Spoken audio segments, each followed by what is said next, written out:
I went from being in charge of something and being something bigger than myself and being a part of a mission, and then poof, it's gone. Deploy, come back, and it's like taking off the hat and walking off the ramp, getting back to your home life. It's a situation a lot of National Guard guys find themselves in. I've redeployed back home, and I don't have that now, other than, going to drill once a month, maybe going to a school when funds allowed. It was a different part of my personality, and trying to find what worked for me. I didn't have a college degree. I didn't have a TS clearance, so it limited a lot of what I could do at the time. So you literally have two lives. You have a civilian life, an employer often that doesn't really understand the commitment of being a Green Beret in the National Guard.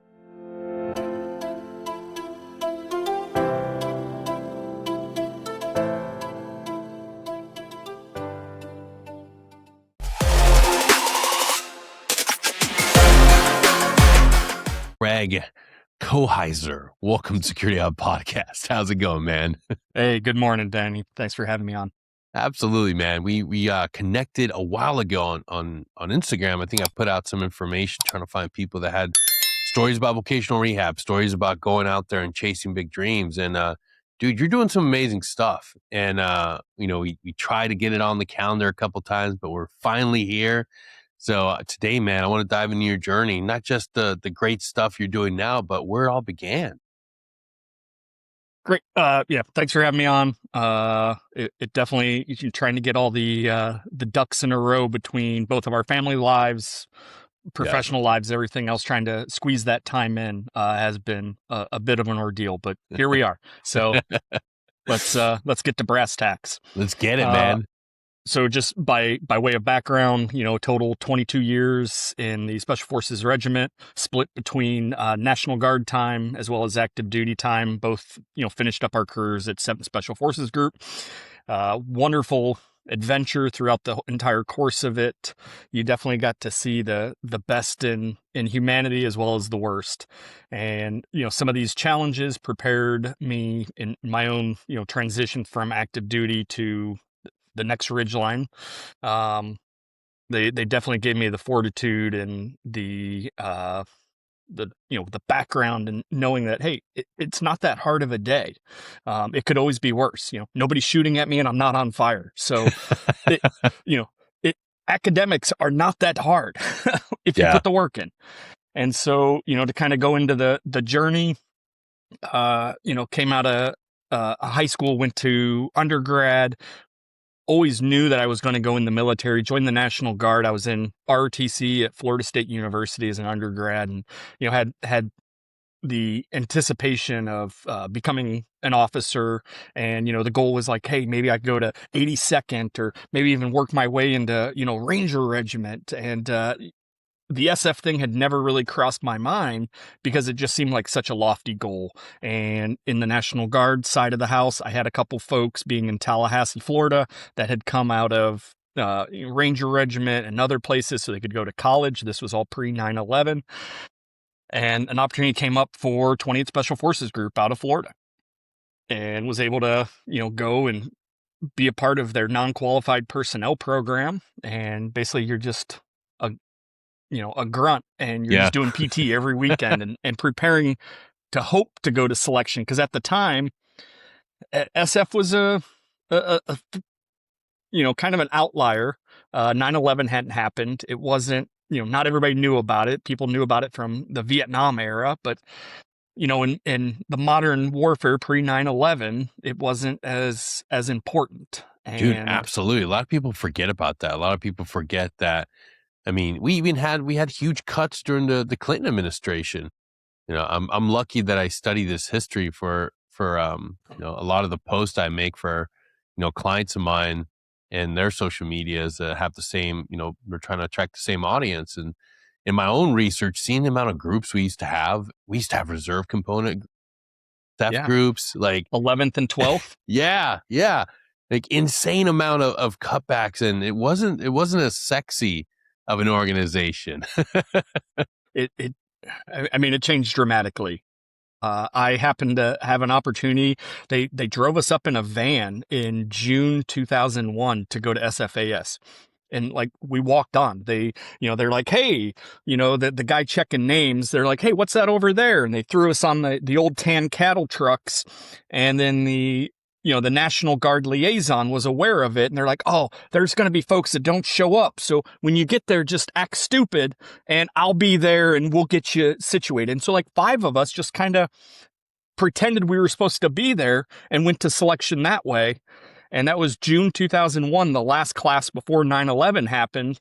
And so I always joked with guys throughout my journey that, when they said they didn't want us and didn't need us, they meant it. It was just, the constant evolution of selection. We started with like 400 folks, and they reintroduced the STAR exam as a gated component. And so we went from, very quickly from 400 to under 100.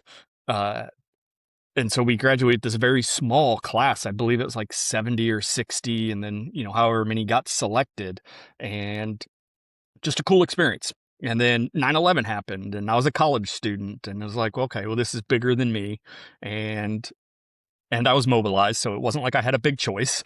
And so went to Fort Bragg and went through the Q course and came out and found myself in Afghanistan about 4 months later. And, that's kind of where the ball all went from there. And, all told, I had some contracting time. I did like 7 months contracting time with a company after that first deployment, which was a great educational, like militarily wise, because I had folks from various nations, New Zealand SAS, Australian SAS, the UK. We had some Five Eye partners. I had, a Mountie from their HRT from Canada, JTF2 guys from Canada. And then we had, Tier 1 guys from the US and SF guys. And I was the bottom rung at the time. I was the least experienced guy, and I just absorbed and took it all in, and, tried to keep my mouth shut and work hard, which is sometimes, easier said than done. But it was a good experience. And I learned a lot from it. And then rolled into some other deployments, OIF with 20th Group, Afghanistan again with 20th Groups and JSETs. Did some different, like SOC South time, went active duty, got to be a liaison at JSOC for one of the task force and learned a ton there. And then ended up with my career at 3rd Battalion 7th and was a 18 Fox at the company level and then back at the team level, and had a great journey. Yeah, man. And I want to, we did a good broad overview, but I want to take it back, like to highlight something that I know a lot of my National Guard SF brothers deal with. The mission isn't 24/7. Like you have 2 lives. You literally have 2 lives. You have a civilian life and an employer often that doesn't really understand the commitment of being a Green Beret in the National Guard, because you still have to maintain the same physical fitness. You still have to be spun up and smart and be proficient in all your tasks.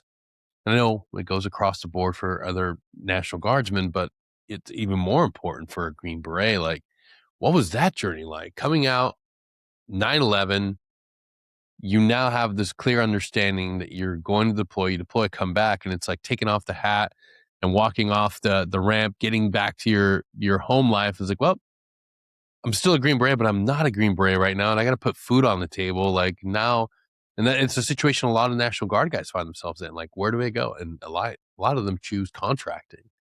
Like, what led you to find yourself in that situation? I was young. I was a pretty young guy.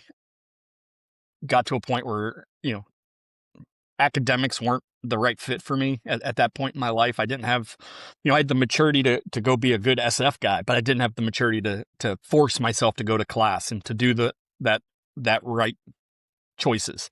And came off that deployment. It was around 04, early 04, and, found some work. It wasn't fulfilling. It definitely, it took a toll. I went from being in charge of something and being something bigger than myself and being a part of a mission, and then poof, it's gone. I've redeployed back home, and I don't have that now, other than, going to drill once a month or maybe going to a school when funds allowed. it was a different part of my personality, and trying to find what, worked for me and financially. And I didn't have a college degree. I didn't have a TS clearance. And so it limited a lot of what I could do at the time. And that's, a buddy of mine went through Triple Canopy's selection process, and he's like, "Hey, this may be a good fit for you." And, I made it through somehow, and it worked out. It was a great experience. I learned a ton. Yes, contracting at the time, being 25 years old, had a certain financial appeal to it. Oh yeah. And, was able to come back and, and I'll say this, it's all relative, because looking at what that income is for somebody with 20 years in, versus like, getting a professional degree or something like that, it loses a lot of the shine. At 25, it was like, wow, that's a lot. Older with kids and everything else, it's a different metrics. It's a different way that I weigh that value.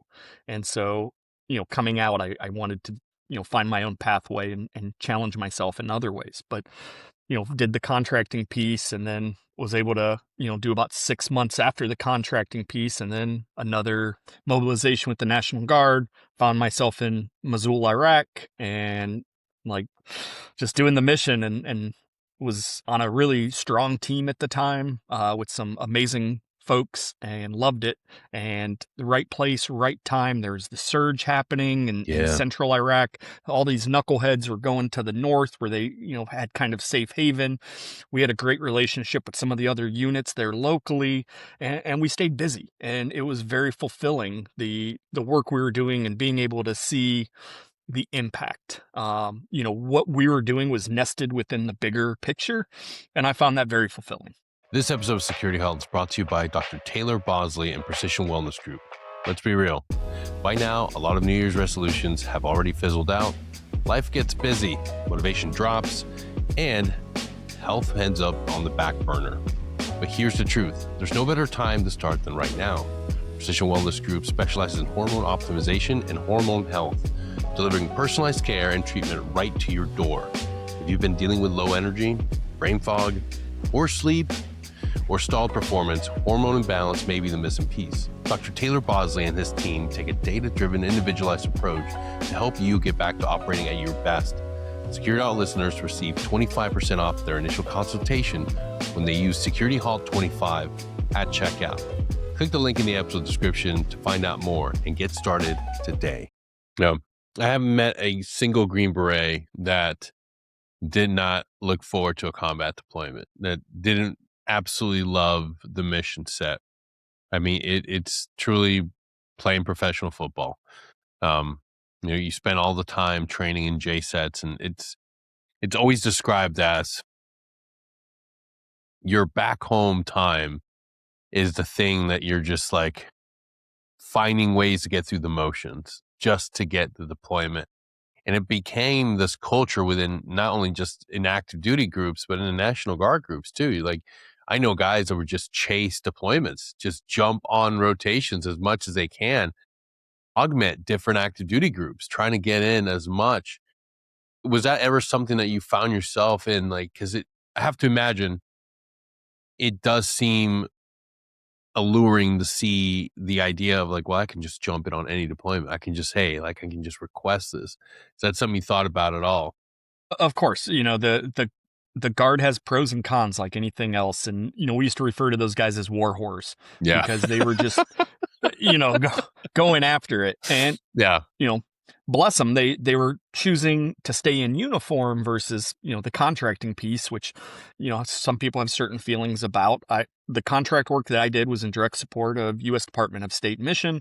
And in the area we were in, it was very fulfilling, because it was, getting the Kurdish population into the elections. And it was during the time of the first Iraq elections, and, got to do a lot of face-to-face time with key influential figures.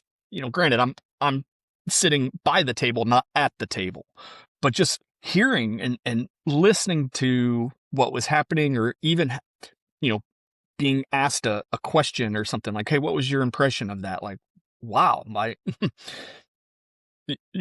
I'm listened to in even the briefest moment of something. And it's like, yeah, I don't have a stake in national security decisions. I don't have the background or the knowledge, but they're just, you know, at least have enough respect in me and what I do to just say, hey, what was your thought on that? Yeah. It may have only happened twice, but wow, that made me feel pretty important. Going back to kind of the guard thing, the pros and cons. Sometimes there's no funding, so there's some flexibility because, if you're an eager guy on a team that wants to pick up schools, there's a lot of folks that they don't have the time to do schools. They've got a career, they've got family. And so you're competing against less guys to get those slots, it seemed.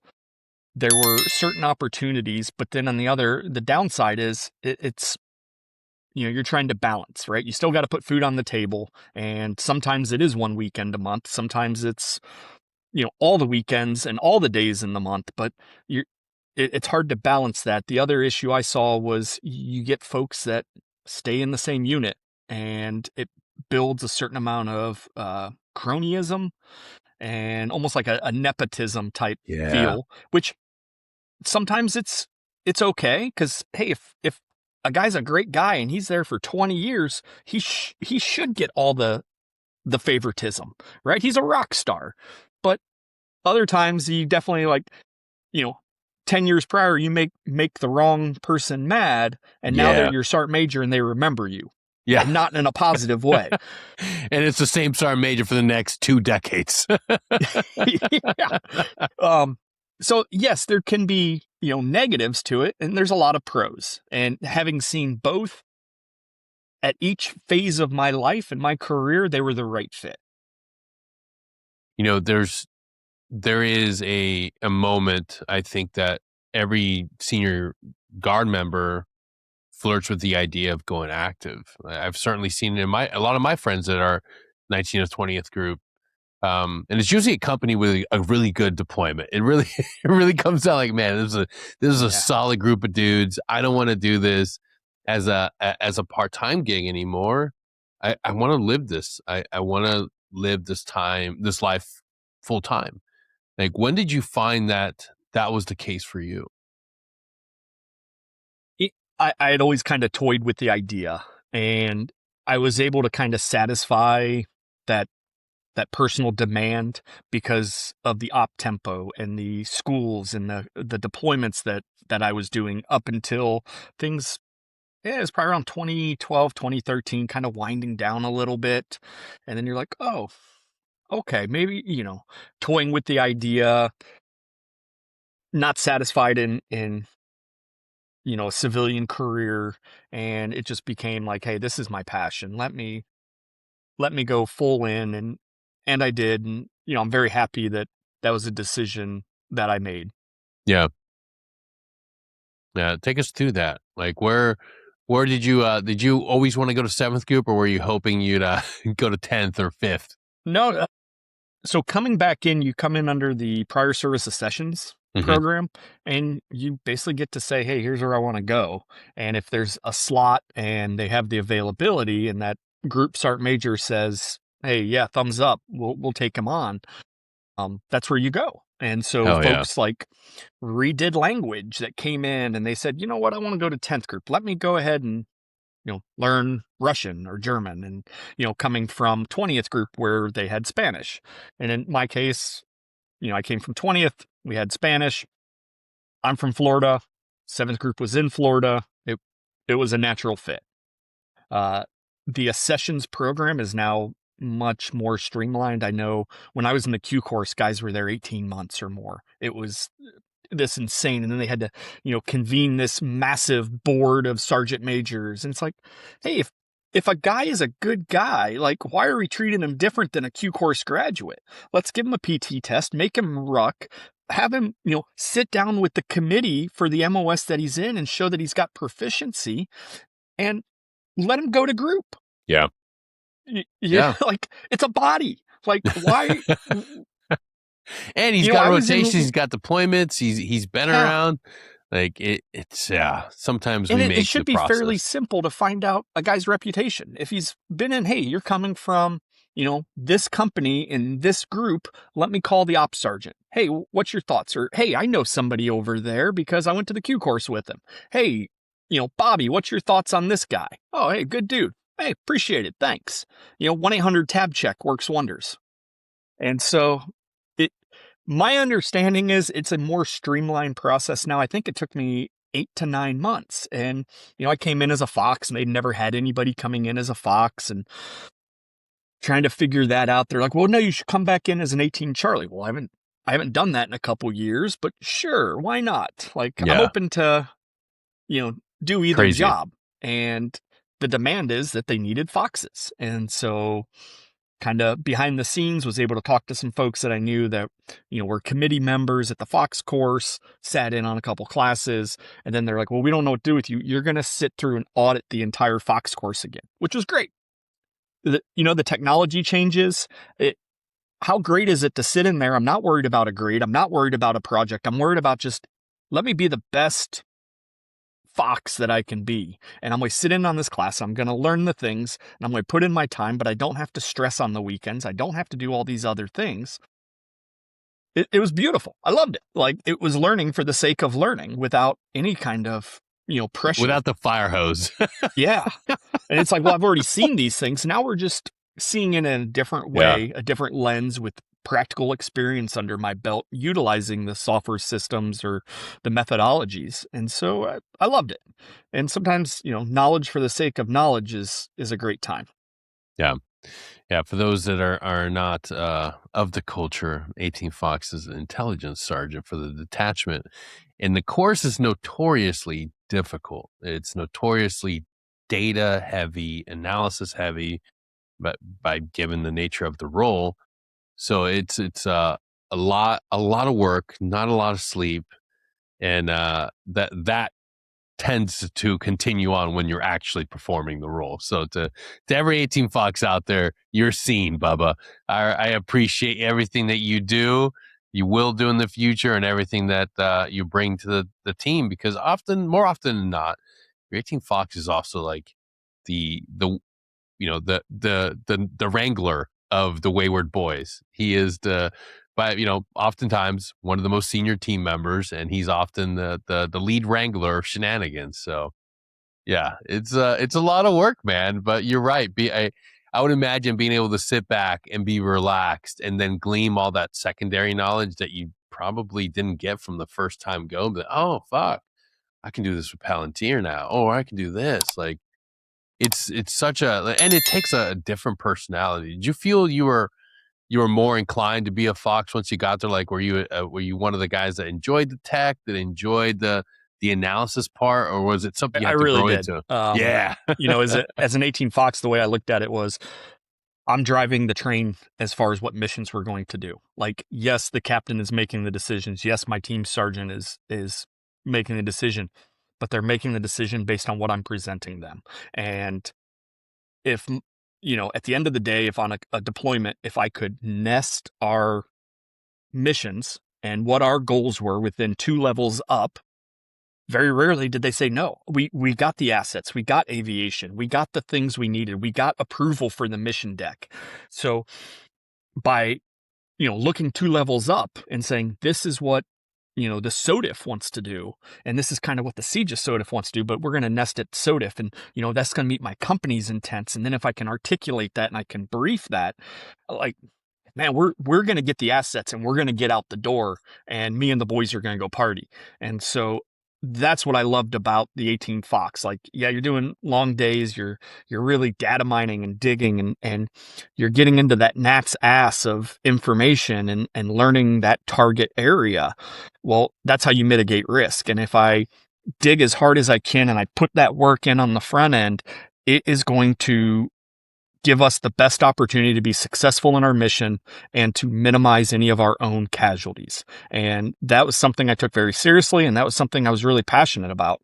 And being able to nerd out in that, like, so 85% of my time was nerding out, and then 15% of my time I got to go and like put my kit on and go do the stuff that, you know, an SF guy wants to do, which is a love-hate relationship, because you're like, yeah, I'm out the door, I'm doing the thing. And then you start getting shot at and you're like, oh man, why do I do this? You Why know, did I pick this hornet's nest? There's an IED 5 feet away from me. Why do I do this to myself? But this episode of Security Halt is brought to you by Dr. Mark Gordon and Millennium Health Store. If you've listened to this show, you know how seriously we take brain health, recovery, and long-term performance, especially for veterans and high performers. Dr. Mark Gordon is one of the leading experts in neuroendocrinology and traumatic brain injury. He's just released his new book, Peptides for Health. Both the medical edition, Volume 1, and a consumer edition, Volume 1, are available right now. The book breaks down how peptide therapy supports brain health, hormonal balance, recovery, and resilience in a way that's practical and evidence-based. You can get 25% off the book by using code PTH25 at checkout, valid through March 15th. And for Dr. Gordon's proprietary health products, Security Halt listeners can receive 10% off if they use the code PHASE2P. Click the link in the episode description to find out more and visit Millennium Health Store today. You know, then you get back and, you know, you're high-fiving each other and, you know, the bro hugs, and it's the highest highs and the lowest lows. And so it's super rewarding. And, you know, for the guys out there that, you know, understand the 18 Fox course and the demands of that, I just want to say, you know, going through 3 years of law school, doing, you know, very well academically, I picked up a master's degree in addition to my Juris Doctorate, and, you know, crammed that in with extra, you know, classes within the same amount of time with a kid, all the things, and commuting 2 hours each way. And the 18 Fox course was still harder. Yes, it's shorter, but the 18 Fox course has a more rigorous academic requirement than law school, period. And, you know, there's not a lot of folks out there that can quantify that and say it, but I'm going to tell you, it absolutely, the 18 Fox course was more demanding from an academic perspective than going to 3 years of law school. So anybody out there that's done the Fox course, or, you know, knows a knucklehead on their team that is a Fox, and they're like, I could do that. Guess what? You can get a master's, you can get your bachelor's, you can get, you know, a JD or whatever degree you want, because that program is much harder academically and for your time management than any of these other academic programs. Yeah, 100%. And I'll echo that sentiment. I was never a fully vetted Fox, but I know how to run Intel sync with my 18 Fox. I was a warrant officer on the team, and I will tell you, I would rather go through my master's and my undergraduate 10 times back to back than go back to the warrant officer course and have Instructor Montanez as my lead warrant officer instructor. That's just the facts, folks. Trust me. Like the military training methodology for how difficult it is prepares you for school. It does, 100%. Every military course you've been to is a fire hose. You're going to receive this data. You're going to be held accountable for memorizing, retaining it, and be able to brief it back, be able to execute all the parameters precisely as they presented them. And then in 48 hours, or even in some cases 24 hours, be tested and then move on to the very next thing. And then you will have to do a culmination test that puts all those skills in a 3-month long course. And then you'll have to execute that in combat. And you have to continue doing that over and over and over again. Like, you've done hard things. Going back to school is very easy compared to that. Trust me. You all of you listening to this, I don't care what MOS, like, you can achieve your educational goals. Just be willing to dream again. Be willing to bet on yourself, man. We do hard things on a daily in the military, and then we forget. That's a big thing. You know, kind of to piggyback off that is, you know, every sergeant major says, or to caveat on that, let me stop my foot 3 times, and you just sergeant majored me. Yeah, you know, all the things. You know, for folks that are still in uniform, the CLEP program, do it. It's free. right? You go online, you get a little like workbook and you pay 30 to $50 and you study that for a week. You take an hour a day and you go through it, and they're fairly basic classes, and you go and you take a CLEP test. You'll have those credits. Almost every college will take those CLEP credits, and then that's done. And why, yeah, you're playing Xbox, you're playing PlayStation, you're doing whatever. Man, invest in yourself just a little bit, because that's not going to cost you money or much time. And so it's one step ahead. And then, if you want to dream big, so be it. It's done. It's one step closer to whatever your big dream is. And whether, the military background is great, but you still, for many, many jobs, you still need that educational component. And it's just, that's a prereq. The HR has that. To get your foot in the door, you gotta have, oftentimes a bachelor's degree. And if you can knock out a ton of that in advance, and then you'll get some extra credits through like your service time, a little pittance. But knock out those claps, you can get, most colleges will accept up to like 45 credits, and they're the basic core requirements. And so you're that much farther ahead. So, if you're going in and whatever job you're doing and, you're an enlisted Bubba, knock those out. And hey, you're doing 3 years in, 4 years in, knock that out. It's 45 credits that you can transfer, plus whatever you take in uniform. It's almost no cost with your time or money. So don't be a knucklehead. Do it. Absolutely. And you gotta ask you, man, like you make it into active duty. Now you're serving at 7th Group. When did you find yourself thinking that maybe there's more to life? Because I have to imagine once you get there, it's like restarts your excitement and your capacity to do this for another 20, 30 years. My body made the decision for me.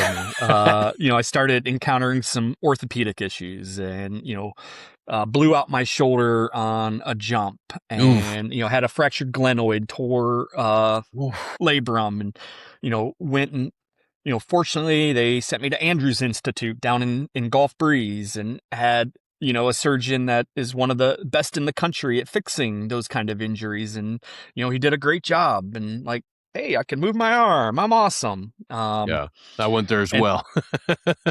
and I think that was 6 months, 7 months out from an Afghanistan deployment. And so then it became, hey, work with Thor 3. Let's push, push, push so that I can stay on a team, because there is no place I'd rather be on a deployment than on a team. And so work. And then, 2-3 months into the deployment, granted it was 2020, COVID was just hitting. We were dealing with some peace accords. We were doing a mission rehearsal, and I fractured my fibula. And so my deployment was done. The silver lining of that is it didn't hinder the team, because we weren't doing combat operations. So me getting injured didn't, cause a burden. And went to Germany, got a surgery, came home, had to do some, recovery, and had some healing issues as far as like the bone. And it looked like somebody taking a sledgehammer to, a 2x4. And so Oh we got it man, all patched up, we got it fixed, and some issues with running and swelling. And it just became where, like, hey, I can't fast rope, I can't ruck, I can't wear kit, I can't do all the things that are yeah, Green important. Beret does. Yeah, And it was like, hey, I'm still young enough where I can do another path, or I could stay in and be an office guy for however many years. And the decision, I felt was somewhat made for me by my body, and it was time to hang it up and not be like the fat Green Beret. And so I went through a med board, and then ended my career, and that's okay. I had an amazing run, and I had some great opportunities and some great adventures. over the course of it, with that 7 or 8 months contract time, I totaled over 48 months of combat time between Iraq and Afghanistan. And, almost 2 years in Central America, or like maybe 18 months, 22 months, something like that. But an amazing adventure. Got to go to different countries and train with different folks, different services, and loved it. It was great. And then it became, okay, well, what do I do now? I need something that isn't going to abuse my body. So it's like, well, I can't be law enforcement, or that's pretty physically demanding. And if I can't do this job, well, I surely can't do that job. And so, looking at what I could do, and, like, it kind of boiled down to, I could be a dentist or I could be a lawyer. And, I like to talk, and, a dentist, you get your hands in somebody's mouth, they can't talk back. You can just tell them whatever stories you want. But then trying to find the funding of the pipeline, and I wasn't passionate about it, so I kind of joke about the dentist thing. But as far as a job that I could use a lot of the skills that I had gained throughout my career, lawyer definitely fit within there. Having, done a certain amount of human intelligence, dealing with folks. So if you're doing mediations or taking a deposition, you kind of be like, I think they're lying to me. Let me probe that question a little more. So that gives you a little added bonus as, somebody starting out in the career that maybe a 24, 25-year-old fresh law school grad may not have. The ability to use logic and reasoning and analysis. It's still relevant in, like, well, how do we calculate this case, or what is our defense? How do we deal with the human aspect of it?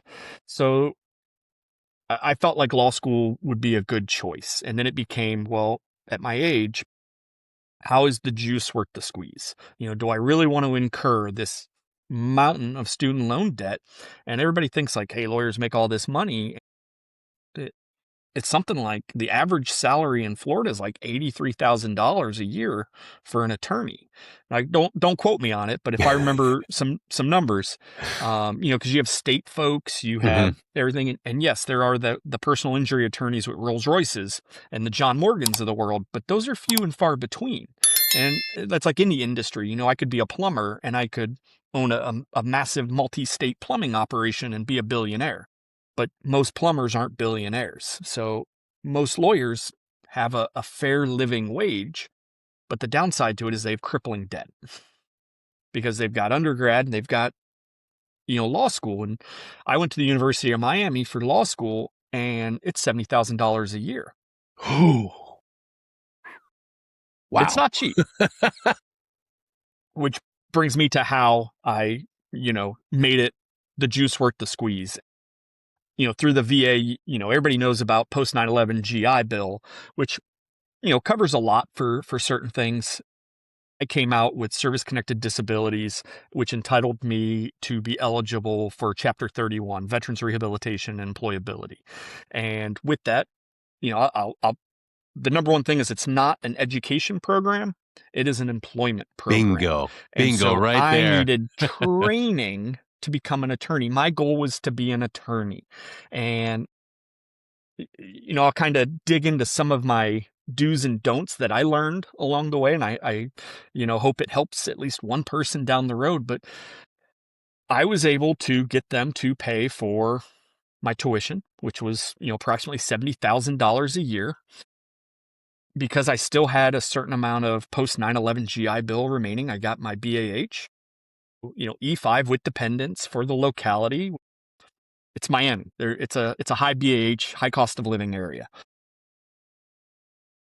What else? Oh, you get a stipend for your books or required materials at the school bookstore, and like $50 a month at the bookstore that you can use for like pens and paper.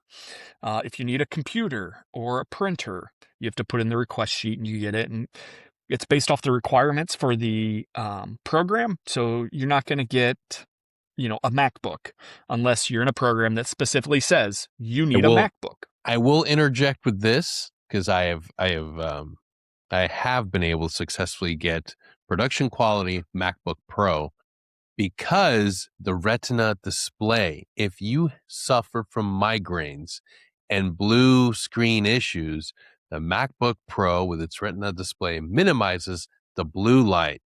And if that's a disability that you have, you connect it to the disability.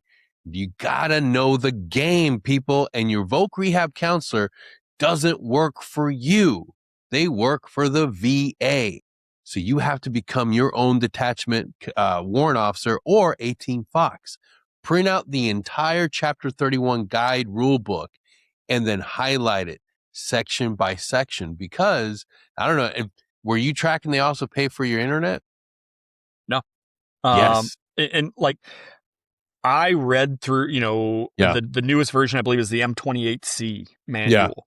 And I have read through it front to back, and I have used it to my advantage. In fact, I filed for transportation expense from day one Oh, yes. because I live more than 50 miles away, and it said normal commuting distance is 50 miles. They denied it, right? They are going to deny everything. And so instead of doing like a higher level review, I said, you know what? We're going to send it to the BVA, the Board of Veteran Appeals. And I wrote a brief. And so it was a great exercise for my first semester of law school. Be like, I'm going to be a lawyer. Let me write this legal brief like I know what I'm doing. About 2 months ago, they finally, just so almost 2.5 years it took for it to get through the system, and they awarded me my appeal for all my transportation at the VA rate of 41.5 cents a mile. So I've been keeping spreadsheets, and so I sent that into my VRC and they're like, we don't know what to do with this. And I was like, well, here's the award letter from the appeal. We have to figure it out. Let's work together. And like you said, they don't work for you, and sometimes they just don't work at all. Dude, that's been one of the biggest problems. I have to stress to you, there are good people in the system. My current counselor, Yes. holy cow. I've been through 4. And some of them try to play games. And that's the thing that kind of kills me, because you're already enrolled in a program and you're waiting for that authorization, and they'll flip a counselor and be like, oh, you have to resubmit the entire program. Nope. I'm going to forward you everything I sent to the first counselor. It's already been signed and approved. You have to advocate for yourself. And at first I didn't want to, because I wanted to believe that this system was upright and in good standing, and they wanted to take care of you. Unfortunately, that's not the case. Unfortunately, they hire people that don't want to answer their emails, that don't want to answer their phone calls, that want to kick the can down the road till that one available appointment that you have that gets scheduled 4 months down the road. And they'll find ways to kick that appointment further down the road. But you have to be willing to call their boss. You have to be willing to submit a formal complaint. And then eventually you will find a good person. Like I said, I have an amazing vocational rehab counselor right now. She is in constant communication. I file my stuff ahead of time. I signed up for all of my semesters already to finish out my master's program. And now I have somebody that knows, and they're tracking my progress 100%. Before that, I would log in to the meeting and the person didn't know who I was, where I was at, and would constantly try to get me to resubmit information that was sent already, that was already in the system. And that's unfortunate, but don't give up. This is your program. You earn these benefits. It's your program. You just have to be strong enough, smart enough, and willing to read through the stuff and highlight it and be a detective and be your own advocate. When you look at the amount of time that you have to spend versus the reward, it's worth it, right? Like, yep. I'm sorry, my time it's not worth, $5,000 an hour. And we could easily say that's what I was getting based on the work that I was doing. And, you're saying about the appointments getting pushed. So for 3 years, I never got an annual review. Requesting it and like CCing the RO, which is their regional office, basically their supervisor. I submitted congressionals, and they would just do the like they would basically thumb their nose up at even a congressional or their supervisor. But at the end of the day, the tuition was always paid. Stories shape culture. They build trust. And when they're told the right way, they move people to action. That's what we do at Security Halt Media. We don't just produce content, we create authentic, impactful, and purpose-driven storytelling for podcasters, nonprofits, brands, and leaders who are on a mission. For people who've lived real experiences and want their message to actually matter. From podcast production and video to strategic storytelling and distribution. We hope you clarify your voice, elevate your brand, and connect with the audience you're trying to serve. If you have a story worth telling and a purpose behind it, Security Halt Media is here to help you tell it the right way. Click the link in the episode description to learn more today. And I stayed in my program, and I was fortunate. I went to University of Miami, and they really put their money where their mouth is when it comes to supporting veterans and the military. And I was very pleasantly surprised. You know, you always hear about academics that are anti-military and anti-this. And, you know, I went in there, and even if we didn't share the same point of view, I was treated with respect and dignity, in the same way that I treated, you know, everybody there. But I was really surprised at the amount of money, effort, and time that University of Miami puts towards veterans. It's a private school, and not every school is going to be like that. And I started at a different school for my first year because it was geographically closer, and it was absolutely not the right fit. And I said, you know, we transferred to Miami, farther, longer commute, but much, much better fit. And I absolutely, you know, I'm a Florida State guy. I went undergrad to Florida State. My wife went to Florida State. That's where we met. Like, we are a Florida State household. So for me to go to Miami, like that hurt my soul just a little bit. But I can say now, like, when it comes to law school, I'm a proud Cane. Nice. Heck but yeah. I still support, but I'm still a Florida State fan. I'm ASU all the way. ASU.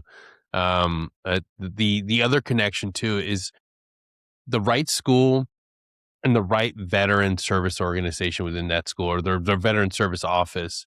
That's the thing you really have to work with these people. They want you to succeed. They're the other link to making sure that your tuition is paid, that you're properly signed up for your classes. That's the other part. So if you're able to go to school in person, stop by, make a connection with these people. If you're virtual like me, you can still have a connection. Shout out to you, Trudy.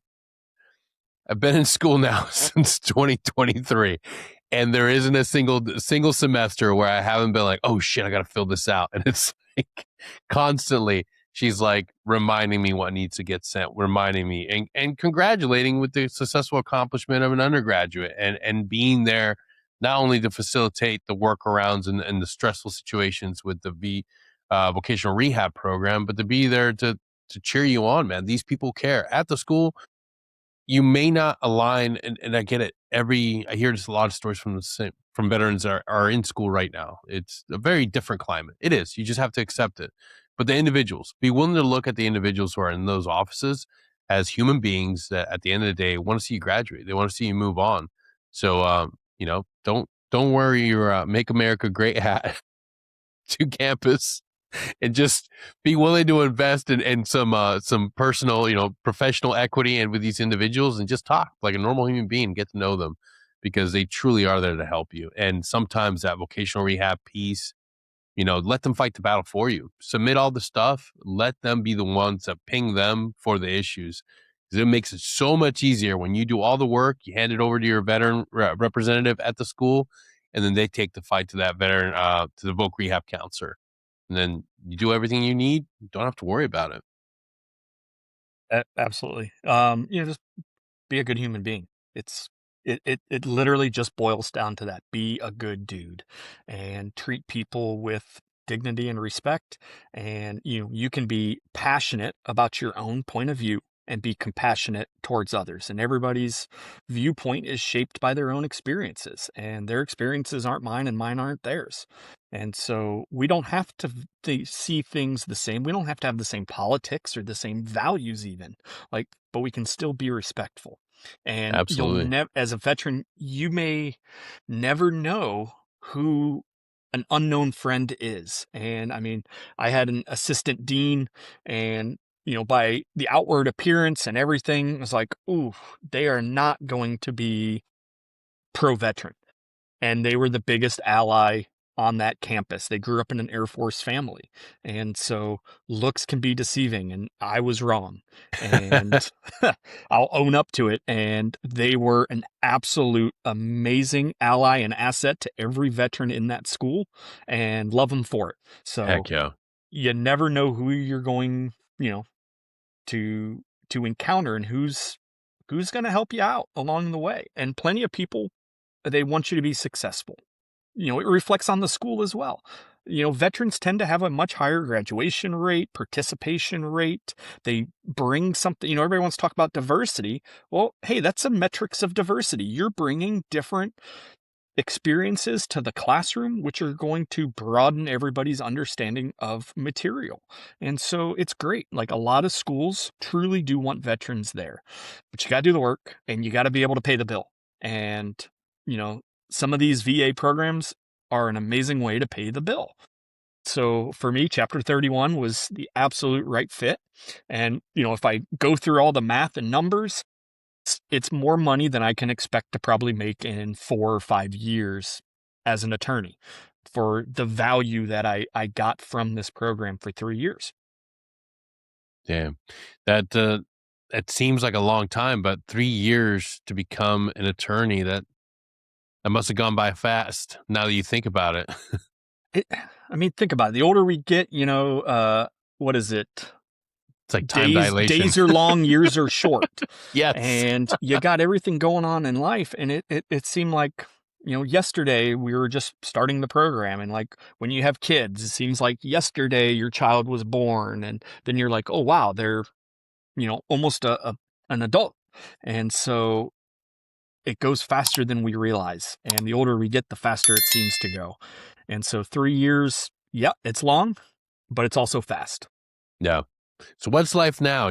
What's it like now being actual in the profession that you started dreaming while you were still in? Like, what are you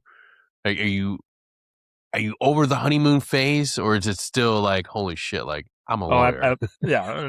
Over the honeymoon, phase. I'll tell people, I pretend to be an attorney, and it's like, practicing law, because you're still trying to learn it out. And even folks within very like specialized fields, because law changes, and the cases will redefine a certain aspect, and so you're constantly researching and looking things up. And so it is an ever evolving field that you have to stay current on. And so, if anybody's ever looking for an attorney, and it's somebody that does like 15 different areas of law, unless you are in a very, very small town and that's the only attorney, I recommend you find somebody who handles what you need.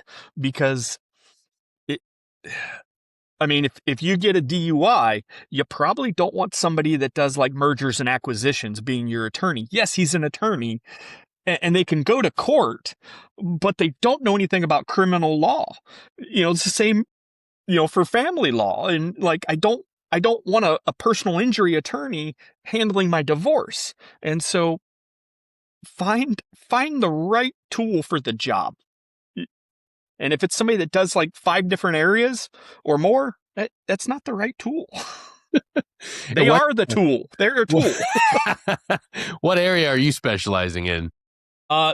So I've actually just had a recent change. Okay. It was not the right fit for me. And as I know what right looks like for me to develop and everything else. And I know where my moral compass is, and I know, where I want to be and where I want to grow. And I started at a place, and I had expectations that it would be the right fit for a while, and it was not. And time to move on. And before, as I heard as a young 18 Charlie, your reputation walks in the door before you ever will. And I didn't want my professional reputation to be shaped in a similar way by the people that, I worked with. And as I was doing networking events, it was like, oh, you work for so-and-so? Oh, okay. And you're like, oh, well, that's a good indicator. And then, it's kind of a perfect storm of things, my family needs for, professional development, the area I was in. So, I am a pretend attorney right now. We're, wait until about middle of this month, maybe next week, and we'll kind of start. I've got some feelers out, and undoubtedly jobs happen, right? Everybody needs you're the private, right? So in the org structure, I am the private, and there is always a need for privates. I am a private with this really strong resume. And so it's more a matter of finding the right fit than a fit. Yes. So that's where I'm at professionally. I still plan to be an attorney. We're going down that road, but where I started is not where I will finish the journey. Fair enough. Constantly evolving. And I think that's a lesson for all of us to take from this, man. Like, am I going to continue down the path that I'm on for this PhD? At the moment, yes. But can I pivot? Can I find something else? Am I open? Be open to change. Be open to the possibility that the best path is going to unfold and you're going to be right where you need to be. Now, one of the biggest things that I'm taking into or bringing into my life for 2026, it's embrace change, man. Be willing to let go of things. Be willing to say goodbye. Be willing to close the door. Be willing to say that the next chapter, the next path is going to lead to more prosperity, to greater opportunities. We tend to think that we have to hold on to so much in our lives. Maybe the key to happiness is letting go. Maybe the key to your happiness is willing to say, I'm going to bet on myself and I'm going to go back to school. I'm going to find my next great profession with a master's degree or an undergraduate. But you have to do that. I can't do it for you. Craig can't do it for you. We're just simply here to provide some insight into a program that has been extremely rewarding for both of us. I just want you to make the best decision. And as you move forward throughout this year, be willing to bet on yourself. Be willing to say, it's not about how much I can take on and improve and try to make another team more successful. Be willing to bet on you. Because at the end of the day, even though you have an entire network of people that love you and are cheering you on, you've got the grand digital team room that we have built as veterans and members of the Warrior Tribe, it's you. And you have to look out for yourself. So be willing to dream again, be willing to succeed again, and be willing to dare to do something big. Craig, I can't thank you enough for being here. If people want to reach out and ask you questions personally about your journey and how they can get involved in Miami to become the next great attorney, where can they reach you? Email is one way. I'm not really active on, I'm a receiver on social media. I don't post. I don't. Yeah, that's it. Shit posting memes with friends is, Yes. kind of where I'm at on my social media journey of life. Yeah. But yeah, email. If anybody's got questions, hit me up. Really, like, just to kind of cap it. Chapter 31 is an amazing resource for, our veterans, and the threshold to gaining entitlement for it is fairly low. And what you can get out of it is amazing. But you have to be prepared. You have to negate the no, because your VA folks will want to tell you no. And you have to give them a no to their reason before they ever bring it. So for me going in at, hey, I want to go into the legal field. Well, more likely than not, they would say, you could be a paralegal because that's the lowest cost training option. Well, if you go into like ONET and the resources that they are required to use, which is like the Bureau of Labor Statistics, a few other spots, Bureau of Labor Statistics Occupational Requirements Survey, I believe. And it will say, hey, this is a profession, it's got a code, and these are the requirements. So a paralegal is required to lift 50 pounds, basically like, case boxes. And hey, I've got service-connected disabilities for my back, and geez, that could aggravate an existing condition. So that's not a good fit for me. Or you could be a bailiff. Oh, because of my orthopedic issues, that's not a good fit for me. And so in my initial conversation, I was able to basically shut those things down before they tried to run that pathway. Additionally, I had already looked up what the outlook was for that profession within my area, and using the federal resources as well as like job postings for entry level attorneys. Okay, hey, this field is going to grow almost 20% within the next 10 years is what's forecasted. So that's a great thing to say, hey, the goal is to get me employed and keep me employed. And if the field is growing, well, there's employment.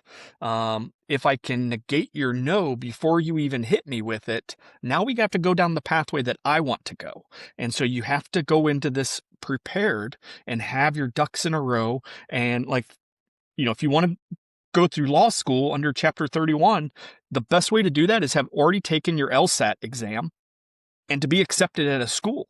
Because it makes it much more likely that, okay, well, you've been accepted. You can get into school. This is achievable for you. Yep. And so do the legwork, be ready, be prepared, because that amount of time you take to read M28C and the policies and to understand what they can and cannot do, and to understand what tools and resources they have to use to make a decision, the better prepared you are to get your end state. And hey, if that takes 40 hours of work over the course of 2 months, they were paying $70,000 a year in tuition. That's a hell of a return on my time investment. So do the work, get the benefits that you've earned, and go forward. Absolutely, man. It's a great opportunity. Please seize that, and they'll make it easier for you. If you need info for it, go to episode description. You'll see a link right down there, probably to a blog post and one to a website resource. Because hey, 2026 I'll be doing more writing, so I want you to read it and enjoy it. Just something I'll do for you, just for you out there listening. Just do me a favor, go ahead and pause. The spiel. Episode's over already. It's just me rambling. Click those links. Head on over to Spotify, Apple Podcasts, Castos, Castbox, wherever you listen to podcasts, and give me a 5-star rating, or maybe 4.5. I know sometimes I don't hit it. Sometimes it's just like a mid episode, but this one's fire, folks. So help me out. Promote it in the algorithm. Share it with your friends. I appreciate it. I know Craig will appreciate it. But I appreciate you for listening and taking the time to click those links. I know Craig does. So please hit him up. His email's in there. Don't send nudes. Don't send nudes. Or send them to me. I don't want those either. But if you need resources and need help, you know where to go. setcallpodcast@gmail.com. Make the editor do that. And there you go. Put a little twinkle or make it sparkle so it's, appealing to the eye. I'll appreciate it. Thank you all for tuning in. Craig, thank you for being here, brother. And thank you for what you're doing, living to succeed again. And to all of you listening and downloading, I appreciate you. Thank you. But please, most importantly, take care of each other. We'll see y'all next time. Till then, take care. Thanks, Chief.